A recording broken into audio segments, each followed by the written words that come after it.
কেতিয়াবা আমাৰ জীৱনলৈ এনেকুৱা সমস্যা আহি যায় যে আমি জীয়াই থকাৰ সাহসে হেৰুৱাই পেলাওঁ। আমি ভাবোঁ যে আৰু কোনো ৰাস্তা নাই। আমাৰ জীৱনৰ সমস্যা, দুখবোৰ ডাঙৰ নে সৰু, সেইবোৰ সকলো আমাৰ ওপৰতে নিৰ্ভৰ কৰে যে আমি তাক কেনেকৈ লৈছোঁ। সকলো মানুহৰ জীৱনলৈ দুখ সমস্যা আহেই, কিন্তু আমি তাক কেনেকৈ সজাই লৈছোঁ সেইটো আমাৰ ওপৰত নিৰ্ভৰ কৰে। আমি সকলো নহ'লেও প্ৰায়ে কিছুমান সৰু সৰু কথাৰ বাবে চিন্তাত পৰি যাওঁ, দুখী হৈ যাওঁ।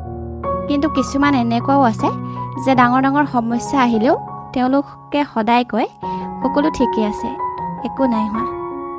যিজনৰ মনত এইটো কোৱাৰ সাহস আছে, তেওঁৰ জীৱনত নিজে নিজে সমস্যা তথা দুখ দূৰ হ'ব। এটা কথা মনত ৰাখিব যে কোনো বাহিৰৰ বস্তুৱে আমাক দুখী কৰিব নোৱাৰে যেতিয়ালৈকে আমি নিজে দুখী নহওঁ।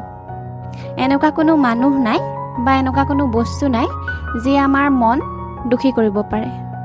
আমি নিজে যেতিয়ালৈকে বাছি নলওঁ তেতিয়ালৈকে আমাক মনটো কোনেও দুখত পেলাব নোৱাৰে। এই পৰিস্থিতি আমাৰ অনুকূল নহয়, এই মানুহজন মোৰ অনুকূল নহয়, আৰু আমি দুখী হৈ যাওঁ। আমাৰ ভিতৰত কেৱল আমি নিজেহে দুখৰ সৃষ্টি কৰিব পাৰোঁ, আৰু কোনেও নোৱাৰে।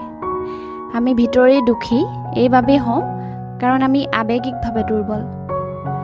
আৱেগিকভাৱে সবল সেইজনহে হ'ব পাৰে যিজনে ভিতৰি সকলো মানুহ বা বস্তুৰ বা পৰিস্থিতিৰ বাবে পজিটিভলি কয়।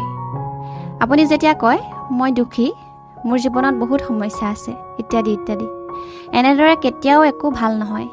যদি আপুনি পজিটিভলি ভাবে তেতিয়াহ'লে সকলো ঠিক হৈ পৰিব। যিজন মানুহে দুখ সমস্যা দেখি ভয় কৰে তেওঁ জীৱনটোক চিনিয়ে পোৱা নাই, আৰু যিজনে দুখ সমস্যাৰ আগত ভয় নকৰে তেওঁৰ ওচৰত সমস্যা সৰু হৈ পৰে। অৰ্থাৎ যেতিয়া আপুনি সমস্যাবোৰক ডাঙৰ বুলি ভাবে তেতিয়া আপুনি সৰু হৈ পৰে, আৰু আপুনি সমস্যাবোৰক সৰু বুলি ভাবিলে আপুনি ডাঙৰ হৈ পৰে।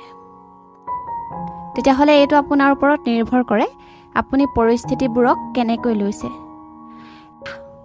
এবাৰ হাবিত কেইটামান হাতী একেলগে গৈ আছিল। অলপ পিছতে এটা হাতী গাঁতত সোমাই পৰিল। সকলোৱে বহুত প্ৰয়াস কৰিলে কিন্তু অসফল হ'ল। সকলোৱে ভাবিলে হাতীটো ভোকত ধৰফৰাই এদিন মৰি থাকিব, আৰু সকলোৱে বিচাৰ কৰি ভাবিলে যে মাটি দি হাতীটো পুতি পেলোৱা যাওক যাতে অন্য জন্তু আকৌ গাঁতটোত নপৰেহি। সকলোৱে মাটি দিবলৈ ধৰিলে। হাতীটোৰ গাত যেতিয়া মাটি পৰে তেতিয়া হাতীটোৱে মাটিবোৰ ভৰিৰ তলত সুমুৱাই লয়। মাটি যিমানেই দিবলৈ ধৰিলে হাতীটোৱে নিজৰ ভৰিৰ তলত দি যাবলৈ ধৰিলে।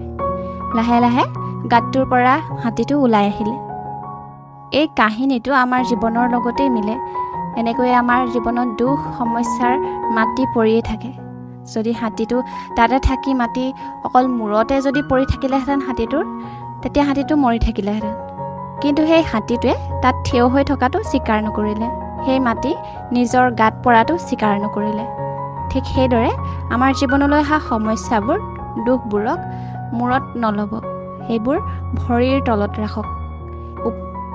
সেই সমস্যাবোৰৰ ওপৰেৰে, সেই দুখবোৰৰ ওপৰেৰে আপুনি এদিন নিজৰ লক্ষ্য প্ৰাপ্ত কৰিব, নিজৰ জীৱনৰ সকলো সুখ লাভ কৰিব। আজিৰ ভিডিঅ'টো ইমানখিনিয়ে। আপোনালোকৰ যদি ভাল লাগিলে ভিডিঅ'টো লাইক কৰিব আৰু আপোনালোকৰ মন্তব্য তলত জনাব। তেন্তে আপোনালোকৰ বহুমূলীয়া সময় দিয়াৰ বাবে বহুত বহুত ধন্যবাদ।